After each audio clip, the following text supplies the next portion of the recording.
Assalamualaikum warahmatullahi wabarakatuh. Perkenalkan, saya Farhani Nurhizan, mahasiswa D4 Gizi Klinik Politeknik Negeri Jember. Nah, pada kesempatan kali ini saya akan memberikan pendidikan dan pelatihan gizi atau diklat gizi dengan tema 6 langkah cuci tangan bagi penjamah makanan. Nah, langsung saja ke penyampaian materi diklat pada hari ini. Nah, sebelum membahas tentang 6 langkah cuci tangan bagi penjamah makanan, teman-teman peserta di sini apakah sudah tahu tentang PHBS atau perilaku hidup bersih dan sehat? Nah, jadi PHBS atau perilaku hidup bersih dan sehat ini merupakan sekumpulan perilaku yang dipraktekkan atas dasar kesadaran sebagai hasil pembelajaran yang menjadikan seseorang, keluarga, kelompok, atau masyarakat yang bertujuan untuk meningkatkan, memelihara, dan melindungi kesehatannya, baik secara fisik, mental, spiritual, maupun sosial. Nah, bagian dari proses PHBS itu yaitu ada hygiene dan sanitasi. Jadi hygiene dan sanitasi ini merupakan upaya untuk meminimalisir faktor resiko terjadinya kontaminasi terhadap makanan, baik berasal dari bahan makanan, penjamah makanan, tempat dan peralatan pengolahan dengan tujuan makanan tersebut aman untuk dikonsumsi.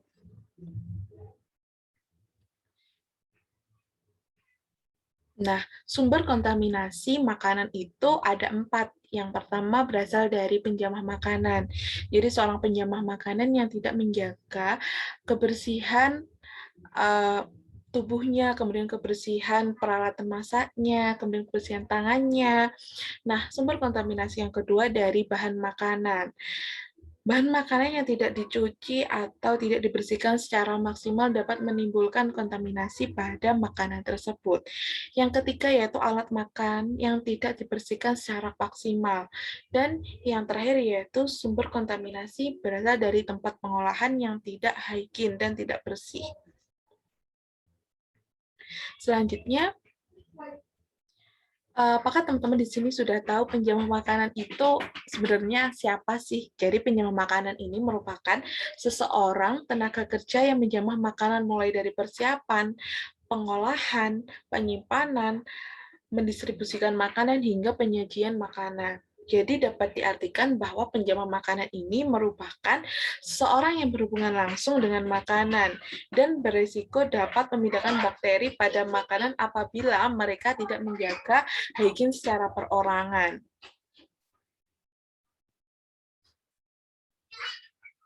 Nah, apa akibatnya jika penjual makanan ini tidak menerapkan hygiene dan sanitasi?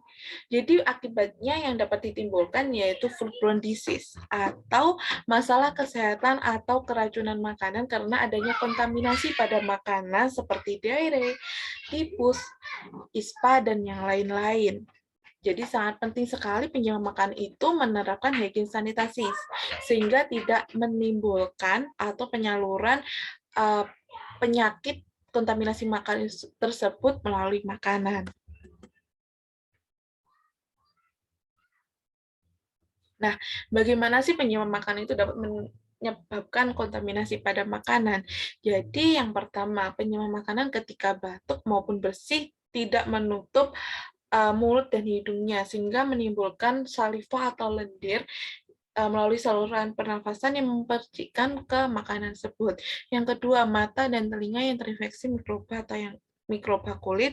Yang ketiga, luka terbuka pada tangan, karena tangan ini merupakan uh, anggota tubuh yang berhubungan langsung dengan pengolahan makanan.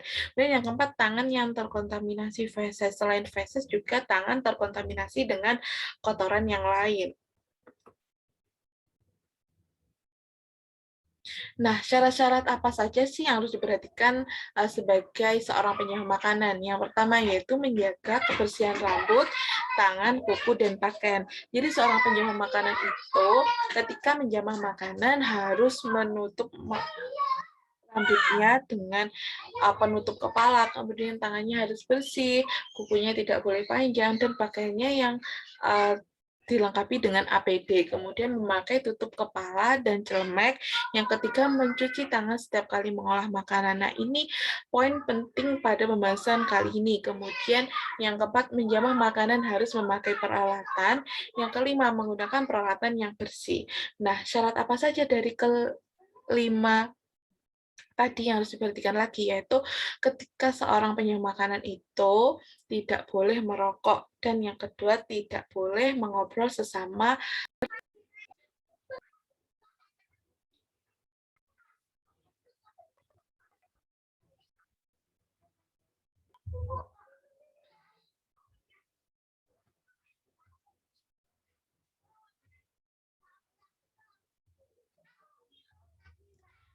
Selanjutnya, poin penting pada pembahasan diklat kali ini, kenapa sih kita harus cuci tangan?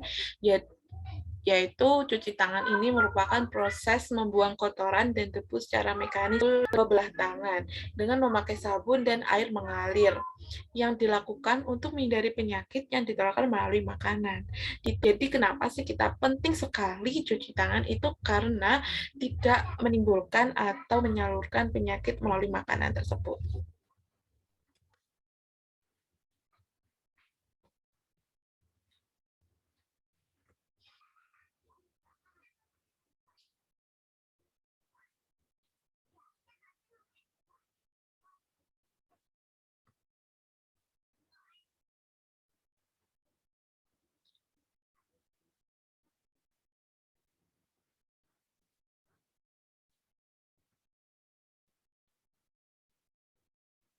Nah, teman-teman dapat dilihat di layar bahwa kenapa kita penting sekali buat cuci tangan sering, yaitu teman-teman pasti menganggap bahwa tangan kita sudah bersih nih, tidak perlu untuk cuci tangan. Dan ternyata ketika tangan itu dicek di mikroskop, banyak sekali kuman-kuman tanpa kita ketahui di sela-sela tangan, di permukaan tangan ini banyak sekali bakteri dan kuman. Nah, bisa bayangkan sendiri teman-teman, tanpa kita sadari kita menularkan kuman tersebut ke makanan, kemudian makanan tersebut masuk ke dalam tubuh kita. Nah, pasti teman-teman tidak mau kan ya membawa kuman ke dalam tubuh. Jadi kita harus sering-sering cuci tangan.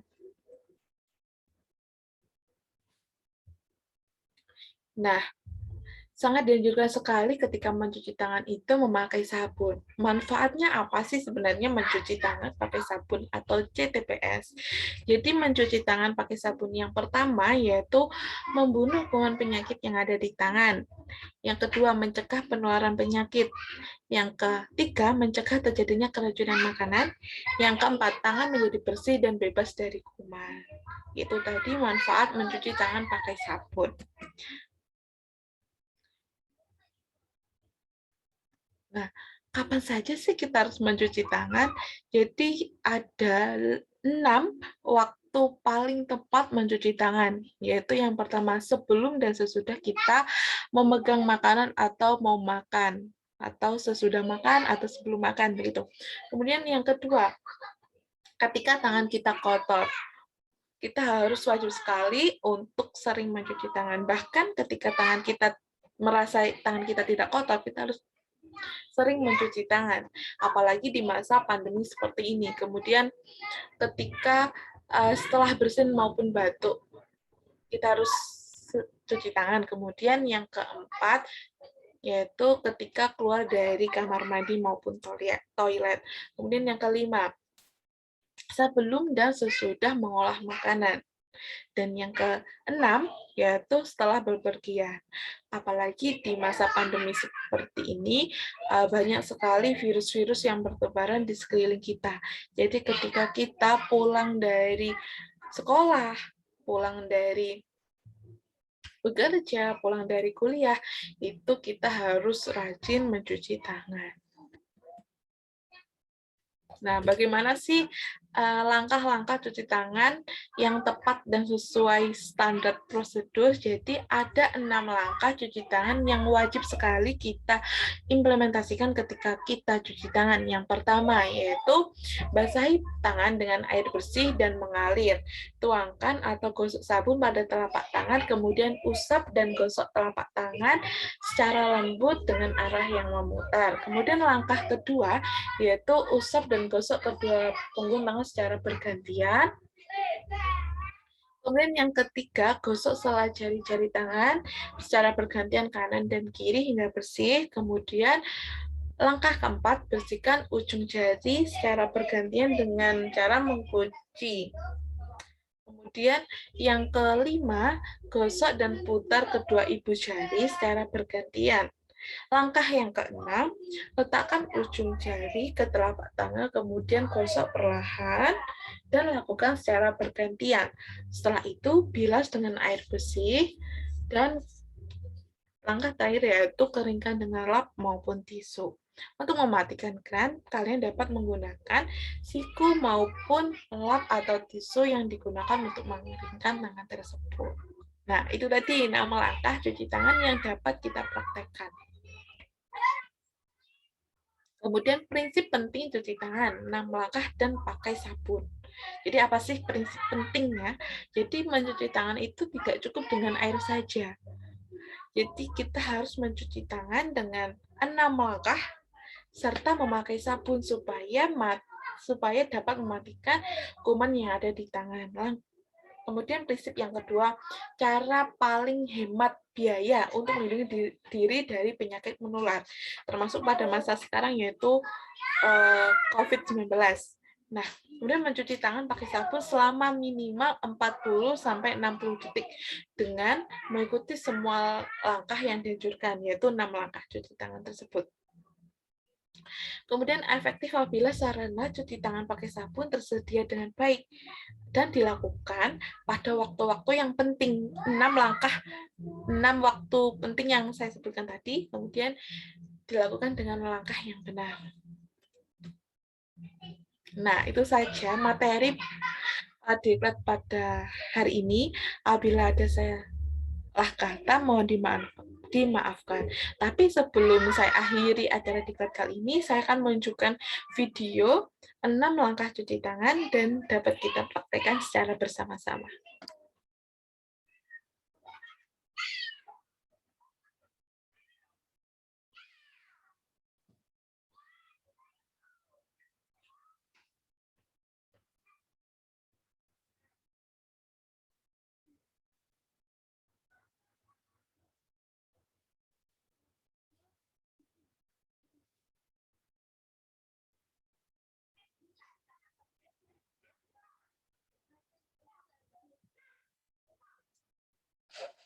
Langkah cuci tangan. Basahi kedua tangan terlebih dahulu dan gunakan sabun secukupnya. Ratakan sabun dengan menggosok kedua telapak tangan. Tolong diperhatikan ya Gosok kedua teman-teman dan punggung tangan secara bergantian. Gosok sela-sela jari tangan. Gosok bagian dalam jari dengan posisi jari tangan saling mengunci. Gosok dan putar ibu jari bergantian. Gosok memutar ujung jari tangan secara bergantian.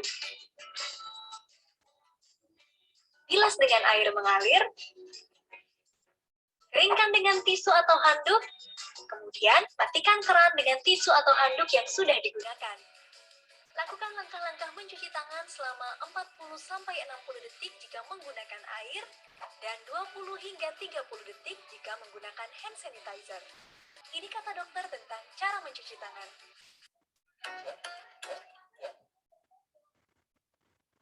Nah, itu tadi 6 langkah cuci tangan yang wajib kita praktekkan ketika kita mencuci tangan.